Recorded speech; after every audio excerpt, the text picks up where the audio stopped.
Good evening, everyone. Thank you for having me. Thank you for joining me. My name is Jason Martinez, and today I'm going to talk about our strategy for a positive outcome because we will be meeting with our Brazilian counterparts very soon. So, our counterparts are big on harmony, relationship building. So, we need to devise a winning strategy so that we can succeed where others have failed. Others have failed scheduling meetings, negotiating, and you can't make it to the dinner table, let alone have a positive conversation. So, I'd like to begin with some of the differences between our cultures so that we can see where we are and see where we need to go to meet our clientele, to meet our business partners. Some of the things I want to point out between us and Brazil, we place a higher emphasis on material possessions, on accolades, whereas our counterparts in Brazil are placing more of a value on relationships, on social harmony. We have much more of a rigid attitude towards meetings and keeping time, being direct, whereas our counterparts have a relaxed attitude, don't begin meetings on time, and often begin meetings with small talk.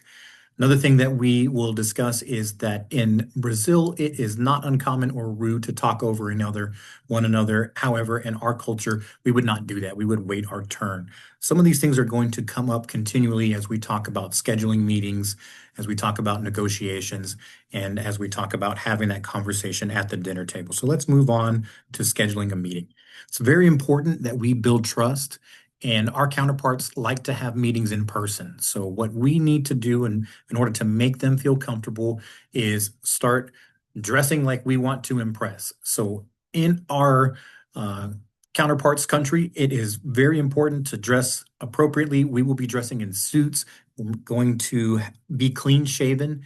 And it's important that we show them that respect because it will go a long way. When we greet each other, important that we use titles and first name, and then we want to be very flexible when it comes to scheduling our meetings. They like to take time to decide things. We're on a timeline, so I already have a strategy. Everything has been planned a month in advance because we have to give them at least 3 weeks to schedule a meeting, and then we know they're going to take their time to make decisions. So it gives us another week before we have to respond and move on to the next phase. So everything will be at least a month out so that we can keep to our timeline. With negotiations, it's very important that we're patient, that we make eye contact with someone as they're speaking so that we aren't being rude. Again, with the interruptions, in their culture, it's okay to speak over one another, and they may become animated and getting more louder, but that is actually not disrespectful. That would show that they're more engaged in the conversation. So if we can take that into consideration, we're going to be okay with negotiations.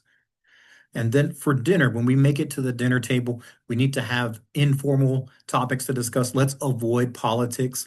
Let's avoid things like religious conversations. And we're going to eat everything with utensils. So, very important that we understand that. So, if we can start working together on those things, we can have a successful outcome. We can have a positive outcome. I've left my information here so you can reach out to me so we can follow up. Again, we're reaching out a month in advance so we can get our business relationship going with Brazil. And then, as always, I like to include references so you know where this information comes from so that you can count on me and you know that we've got a great strategy. So, look forward to working with you. Have a great evening.